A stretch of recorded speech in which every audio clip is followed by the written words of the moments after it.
How are you all? कैसे हैं आप सब लोग? यूपीपीसीएस का फॉर्म आउट हो चुका है। 21 April to 21 May is a filling time. 200 vacancies हैं और जॉब हम पढ़ाएंगे हर रोज। उसका टारगेट यूपीपीसीएस, यूपीएससी सब रहेगा। Already we uploaded one of the video regarding UPPCS की तैयारी कैसे करें। तो जितने भी नॉर्थ इंडिया के लोग हैं सब पढ़ सकते हैं। यूपी में सिलेक्शन हो जाता है और अच्छे से हो जाता है। लाइक यूपीएससी और लास्ट ईयर से यूपीएससी जैसा ही पेपर आ रहा है। तो मेरा सजेशन है सबको भरना चाहिए और इसका एग्जाम यूपीएससी के बाद ही होगा, 1-2 हफ्ते बाद। इससे पहले हमने इंडियन ओशन मैपिंग का वीडियो अपलोड किया है और एक क्वेश्चन आ सकता है, जरूर देखें उसको। मैपिंग एक कंपोनेंट है, बहुत वीक है लोगों का। तो आज हम जिस वीडियो के साथ आए हैं उसका नाम है ऑयल। ऑयल का प्राइस $0 पे चला गया and now countries are giving the money to other countries. पैसा दे रहे हैं कि हमारा ऑयल ले लो। They are giving the money that you can buy the oil. This is a condition now. तो in this video is in bilingual language. हम हिंदी इंग्लिश दोनों में पढ़ाएंगे। तो in this video we can provide 2-3 important dimensions. One is oil and natural gas and their distribution. Second is why oil crisis past to present 1973 to present, past से लेकर अभी तक, और उसका impact। ये 3 कंपार्टमेंट इस वीडियो में हम डिस्कस करेंगे। तेल, क्या मनुष्य तेल बना सकता है? नहीं। तो हम किस चीज का पैसा देते हैं? We are giving the money of extraction cost, जो हम तेल को निकालते हैं, एक्सट्रैक्शन। और ये एक्सट्रैक्शन कॉस्ट डिमांड करता है और प्राइस जो इसका होता है वो डिटरमाइन करता है थ्रू डिमांड एंड सप्लाई। कितनी डिमांड और कितना सप्लाई है। इसलिए ऑयल और नेचुरल गैस का प्राइस स्टैटिक नहीं है। कभी 70 रुपए, कभी 80 रुपए, कभी 50 रुपए, बदलता रहता है। Demand and supply and extraction cost. तो चलिए, आज का लेक्चर है हमारा oil crisis and their distribution. If anybody want to contact us, कोई भी अगर हमें से contact करना चाहता है, this is a phone number 9999801394। आप हमें यहाँ पर मैसेज डाल सकते हैं, व्हाट्सएप डाल सकते हैं। और ये हमारा टेलीग्राम चैनल है FODO PT 2020, FODO FODO PT 2020। और ये हमारी वेबसाइट है www.aspireeyes.com, from where you can get free PT mock both for UPSC and UPPCS, PT Kunji and Student Zone for various material which I discussed in the UPPCS। कैसे तैयारी कर रहे हैं? 44 days time schedule for UPSC। तो पहले oil का पढ़ेंगे। Oil mainly belong to sedimentary rocks. Oil sedimentary rocks को बिलोंग करता है and oil formed in billions of years with the help of micro organisms, zooplanktons and phytoplanktons over the sedimentary layers of ocean। तो जितना भी petrol बना है वो समुद्र के अंदर बना है। समुद्र के अंदर की प्रोसेसेस ही ऑयल को बनाती है। ऑयल डेंसिटी के अनुसार अरेंज होता है। सबसे ऊपर gas, crude oil, kerosene and wax, इस तरीके से अरेंज होता है। इसलिए जब भी हम ड्रिल करते हैं, अगर गैस होती है तो पहले गैस बाहर आती है, फिर ऑयल दोनों जगह मिलता है, लैंड पर भी समुद्र में भी। क्यों हाथ करते हैं ऐसा? एक स्टैटिक लैंड है लेकिन ये घूमता रहता है। तो जब ये ऊपर आ गया, इसे बोलते हैं एमर्जेंट कोस्ट। तो यहाँ तेल पृथ्वी पर मिलेगा, धरती पर, लैंड पर। इसे बोलते हैं ऑन शोर। एमर्जेंट कोस्ट पर हमेशा ऑन शोर होगा और ये लैंड समुद्र के अंदर चला गया, इसे बोलते हैं सबमर्जेंट कोस्ट। यहाँ तेल हमेशा ऑफशोर मिलेगा। अगर कहीं पर दोनों मिल रहा है, इसका मतलब दैट स्टेट और that land is both onshore and offshore, submergent and emergent. पहले भारत की बात करते हैं। ऊपर आ गया बे ऑफ बंगाल, इसलिए कृष्णा गोदावरी बेसिन, कावेरी बेसिन में ऑयल मिलता है। नीचे चला गया महाराष्ट्र, मुंबई, वासीन एंड मुंबई हाई, तेल मिलता है। गुजरात, दोनों है, एमर्जेंट भी सबमर्जेंट भी। आपने सुना होगा द्वारका। द्वारका पहले लैंड में थी, अब पानी में है। तो Dwarka gulf of Khambhat submergent coast है। इसलिए गुजरात में कालोल, बालोल ऑनशोर है, जमीन पे मिलते हैं तेल। और एलियाबेट, कैलियाबेट गल्फ ऑफ खंबात समुद्र में मिलता है। इसी तरह से राजस्थान पहले समुद्र के अंदर था लेकिन अब राजस्थान एमर्जेंट है, पीटी में याद रखना। इसलिए बाड़मेर, जैसलमेर, तानोद ऑयल मिलता है। तो ये मैंने आपको भारत का डिस्ट्रीब्यूशन बताया। तो हम तेल देखते हैं पूरे वर्ल्ड में कहाँ मिलता है। This is world map. पहला तेल यूएसए के इस कोस्ट पर मिलता है, जिसे बोलते हैं ईस्ट कोस्ट। यहाँ पर कॉन्टिनेंटल शेल्फ है। कॉन्टिनेंटल शेल्फ मतलब सबमर्जन कोस्ट।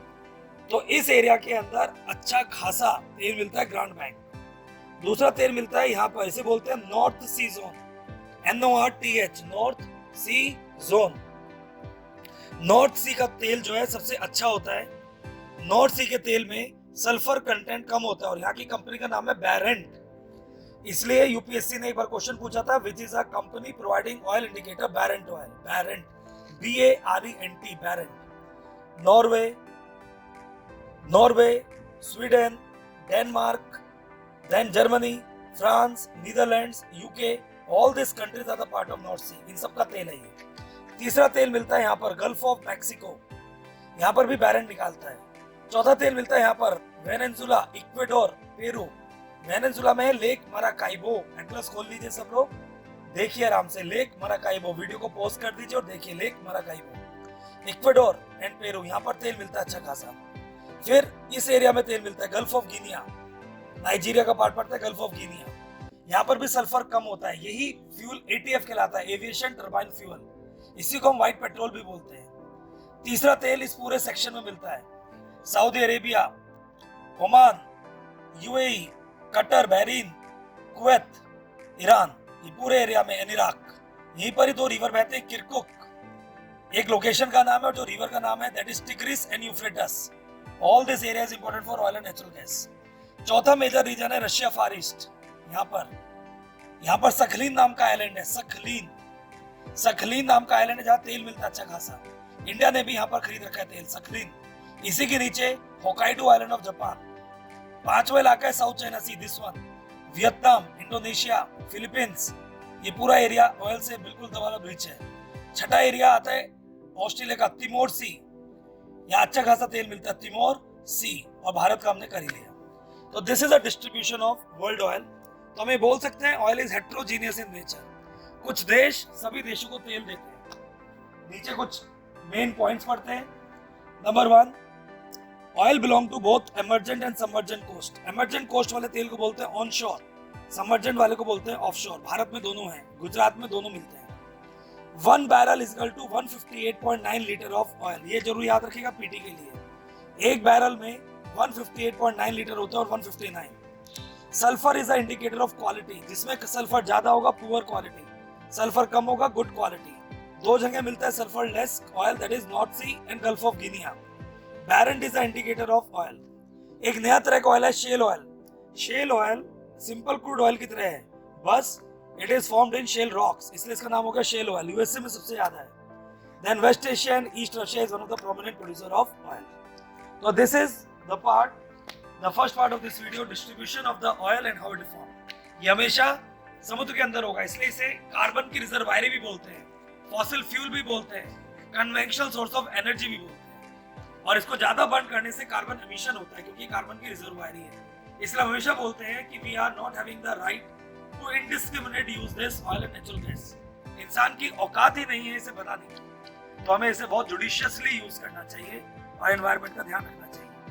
पिछले कई समय से 20-25 दिन से लॉकडाउन है, गाड़ियां एकदम बंद हो चुकी है, ऑयल की प्राइस नीचे जा चुका है, पॉल्यूशन बिल्कुल खत्म है, आसमान बिल्कुल ब्लू है जो दिखता नहीं था। And somehow it is very good. अगर हम आसमान में कैमरा लेके जाएंगे अपना, तो आप देख सकते हैं दूर तक पक्षी उड़ रहे हैं, वहां पर एक ईगल उड़ रहा है और आसमान कितना ब्लू है। इट इज ओनली बिकॉज कि हमने अपने नेचुरल रिसोर्स जुडिशियसली यूज करना शुरू कर दिया है। 90% कार्स, बसेस स्टैंड हो चुकी हैं, खड़ी हो चुकी है लॉकडाउन के अंदर। और ये कहीं ना कहीं अच्छी बात है। आज से 20 साल पहले मुझे याद आता है जब हम छोटे छोटे थे, 25 साल पहले बल्कि, कि इक्की दुक्की गाड़ी दिखती थी सड़क पर, वो भी मारुति 800 नहीं आई थी, मारुति सुजुकी 800। उसके बाद जैन आया था, अगर आपको पता, मारुति जैन, और वो भी बहुत लिमिटेड लोग चलाते थे। स्कूटर भी लिमिटेड लोग चलाते थे। बजट तय किया जाता था कि महीने में सिर्फ 500 रुपए का पेट्रोल डलवाएंगे। लेकिन आज हम ब्रेड लेने भी जाते हैं तो गाड़ी से, स्कूटर से, तो हमने चलना ही छोड़ दिया और हर चीज को फॉसिल फ्यूल से कर दिया। इसी की वजह से प्राइस ऊपर गया। एक सिंपल तरीके से समझते हैं, डिमांड बढ़ गई। लॉकडाउन में सब चीजें स्टैंड आउट हो गई, डिमांड घट गई। इंडस्ट्री नहीं चल रही, thermal power plant running by oil natural gas नहीं चल रही, इलेक्ट्रिसिटी कंजम्पशन कम हो गया, ऑयल सप्लाई कम हो गई, जिससे एकदम से प्राइस नीचे आ गया। तो ये कॉमन सेंस की बात है। अब हम ऑयल क्राइसिस का पास्ट प्रेजेंट पढ़ेंगे। वर्ल्ड के अंदर, in the world, oil producing countries mainly belong to West Asia. USA के पास आपने देखा अच्छा खासा तेल है, but USA is not using this oil because first they want to use the oil of this West Asia. इसलिए वो हमेशा वेस्ट एशिया को ट्रबल रखता है कि वो उनसे तेल खरीदे और जो पैसे देने उसके बदले में हथियार दे दे। इसलिए Syria crisis, Saudi Arabia Yemen crisis, Israel Palestine crisis चलता ही रहता है। ये वर्ल्ड डिप्लोमेसी है, यूएसए की डिप्लोमेसी है कि वो अपना तेल फ्यूचर के लिए सुरक्षित रख रहा है। कितना क्लेवर नेशन है, ताकि वर्ल्ड में फ्यूचर में वो लोगों को ब्लैकमेल कर सके। और जो तेल वो वेस्ट एशिया से खरीदता है, खाड़ी के देशों से, वेस्ट एशिया, मिडिल ईस्ट, उसके बदले वो वेपन देता है। And by this he is maintaining balance of payment. Oil crisis की शुरुआत हुई 1973-74 में। योम किपुर वार हुआ उस समय। 1973-74 first major oil crisis. 1973-74 oil crisis जब हुआ, इजराइल पैलेस्टाइन एकदम प्राइस ऊपर चले गए। 1973 वन बैरल कॉस्ट वाज $12, जो उस समय बहुत ज्यादा थी। देन 1978 ईरान रेवोल्यूशन, ईरान में रेवोल्यूशन हुआ, फिर से ऑयल का प्राइस ऊपर चला गया because of West Asia trouble. Then 2008 global financial crisis, USA के बैंक इंसॉल्वेंट हो गए, resulting into global financial crisis. Industries कम करना शुरू कर दिया, प्रोडक्टिविटी कम हो गई, and majority of the industries consumption of petrol will decline, resulting into global financial crisis. जब प्रोडक्शन कम हुआ, डिमांड ऑफ ऑयल कम हुआ और प्राइस सारा क्या होता चला गया, नीचे चला गया। तो यहां पर प्राइस नीचे चला गया। Then in 2014 Latin America country, USA shell gas, Saudi Arabia, सबने प्रोडक्शन बढ़ा दिया। Supply is more than demand, drastically reduce हो गया। जब ड्रास्टिकली प्राइस नीचे चला गया तो पूरे इंटरनेशनल मार्केट में the price of the oil barrel was $24-25 पर barrel, lowest in the 2 decades। Narendra Modi government उस समय आया था and somehow the price of oil was very low, इसलिए जीडीपी ज्यादा हुई। गवर्नमेंट ने कहा देखो हमारे आते साथ जीडीपी ऊपर हो गया। रीजन था इनपुट ऑयल। इंडिया में 70 to 80% ऑयल इंपोर्ट होता है, हम लोग अपना खुद का सिर्फ 20% निकालते हैं। देन 2016-7 यूएसए ने अपने शेल गैस का प्राइस बढ़ाना शुरू कर दिया। उसने बोला मैं अपना शेल गैस $50 पर बैरल से नीचे नहीं भेजूंगा। ही फिक्स द प्राइस। उसकी वजह से ओपेक कंट्री, जो ऑयल एक्सपोर्टिंग ग्रुप है, उसने भी अपना प्राइस बढ़ा दिया और लैटिन अमेरिका का जो ऑयल था वो कम होता चला गया बिकॉज ऑफ क्राइसिस। तो 2014 ऑनवर्ड 2016-17 में प्राइस फिर से ऊपर बढ़ा। तो 17-18 में ऑयल का प्राइस बहुत ज्यादा हो गया, resulting into current account deficit. Bharat में ये प्राइस 72 रुपीस पर लीटर चला गया। जनरल इलेक्शन से पहले पेट्रोल प्राइस एक इशू बन गया। अब 2020 because of Covid a new phenomena came, super contango। ये पीटी में पूछा जा सकता है, सुपर कॉन्टेंगो। सुपर कॉन्टेंगो ये कहता है कि all the supplier countries are now assuming that in the near future petrol rally will come। rally मतलब प्राइस फिर से बढ़ेंगे। when the price will come at that time they will earn, but today it is a demand that they can sell their oil without any charge। $0 में oil बेचा जाए, $0 पर barrel, और अपने पास से पैसा दिया जाए ताकि लोग कंजम्पशन जारी रखें और उनकी यूनिट्स हॉल्ट ना करें। इसी फिनोमेना को बोलते हैं सुपर कॉन्टेंगो। कॉन्टेंगो ये सारा मटेरियल www.aspireis.com 22 अप्रैल डीएनए में आपको मिल जाएगा। ऑयल क्राइसिस जैसे आप क्लिक करेंगे everything will come. Then impact वगैरह हम पढ़ते हैं तो आराम से पढ़ते हैं। व्हाट इज द इंपैक्ट जब ऑयल प्राइसेस ऊपर थे? तो when oil prices are very high तो हमारे पे क्या क्या इंपैक्ट हुआ? Number 1, payment will increase in terms of dollar. तो बैलेंस ऑफ पेमेंट क्राइसिस बढ़ गया। अगर हमें ऑयल जल्दी प्राइस पे करना है 1 साल के अंदर तो करंट अकाउंट डेफिसिट बढ़ गया। When current account deficit will increase, रूपी डेप्रिशिएट होना शुरू हो गया। जब रूपी डेप्रिशिएट होना शुरू हो गया तो हमारे ऊपर फिर से बर्डन बढ़ता चला गया। बैलेंस ऑफ पेमेंट का पहला पार्ट हो गया। ऑयल का प्राइस बढ़ते ही साथ मैन्युफैक्चरिंग कॉस्ट बढ़ गई। When manufacturing cost will increase, inflation बढ़ गई, inflation will also increase। Inflation बढ़ने से लोगों की कंजम्पशन डिक्रीज हो जाएगा और उनकी सेविंग भी डिक्रीज हो जाएगी क्योंकि हम खर्चा करेंगे। एक्सपोर्ट महंगा हो गया जिससे फिर से बैलेंस ऑफ पेमेंट क्राइसिस बढ़ गया। लेकिन कुछ फायदा हुआ, जब ऑयल का प्राइस बढ़ता है, डिमांड बढ़ती है तो उसकी ड्रिलिंग चाहिए, तो इंडिया के मजदूरों की डिमांड बढ़ गई। In the west more demand from Kerala and other part of India, और हमारे लोग हमें और रेमिटेंसेस भेज रहे हैं, बट ये उतना नहीं था जितना हमें पेमेंट करना था। But yes, remittances will increase, this thing UPSC will ask. अब हम उल्टा पढ़ते हैं। कोविड-19, international ships are not working, big oil containers are not coming, Saudi Arabia, Russia all are halting their production and drilling. All these things resulting into declining demand. Before 2 days $1 per barrel, and today they announced $0 per barrel. Even they are ready to give the money to countries to consume their oil. World में इसका सबसे बड़ा फायदा सब countries को मिलेगा, that we can purchase it, लेकिन purchase कैसे करें? मार्च तक की एंडिंग में बिल हमारा बहुत ज्यादा है, तो हम पे बल्कि प्रेशर पड़ेगा अब इसका, क्योंकि ओल्ड बिल थे डिमांड और प्रोडक्शन यूनिट बंद हो चुकी है और पुराना पेमेंट हाई डॉलर प्राइसेस पर पे करना है, तो करंट अकाउंट डेफिसिट बढ़ जाएगा। बट भारत के अंदर कंजम्पशन एकदम नीचे चला गया, 99% industries are not working, electricity demand is also decreasing, automobile sector is not consuming the petrol. इसका मतलब जो भी हमारे पास पेट्रोल है उसका हम स्ट्रेटेजिक रिजर्व बना सकते हैं।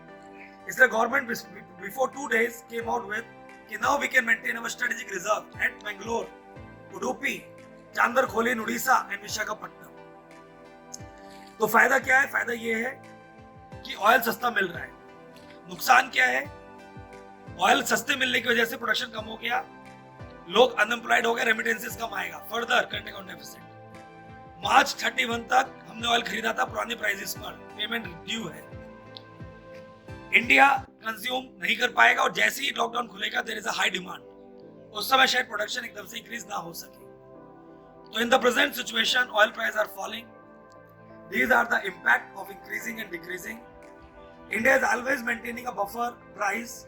जब ऑयल प्राइस $24 पर बैरल हुआ था, भारत ने देश के अंदर प्राइस कम नहीं किया था, बिकॉज स्टेट और सेंट्रल गवर्नमेंट की जो अर्निंग है वो पेट्रोल से है। तो ये एक और नुकसान है कि जब पेट्रोल का कंजम्पशन कम हो गया तो गवर्नमेंट का रेवेन्यू ड्रास्टिकली रिड्यूस हो जाएगा, both state and centre, and our government are need in the revenue. Revenue कम होते साथ सब ब्लास्ट हो जाएगा। तो somehow Indian government always maintain this buffer that at the time when the price is going down we are not moving down, and when the price is moving up we are not moving up to the mark of the increase in the price. दूसरा factor ये है कि हम price इसलिए भी नीचे नहीं करते because it will resulting into over consumption vis-a-vis high pollution, traffic jam as well as inequality. तो this is the overall analysis of petrol and why oil prices are drop down, impact on remittances, revenues, balance of payment, current account deficit. So if you are having any query, you can write me below this video, or you can mail me on a.kumar.aias@gmail.com. तो पढ़िए, अच्छे से मेहनत कीजिए। हमारा नारा एक ही है, पढ़े पढ़ाइए, लाइफ बनाइए, पढ़ेगा भारत बढ़ेगा भारत। अगर वीडियो अच्छा लगा हो रिवाइज कीजिए, नोट्स बनाइए और अपने दोस्तों के साथ शेयर कीजिए। Thank you so much. जय हिंद, जय भारत। फिर मिलेंगे। नमस्कार। Thank you.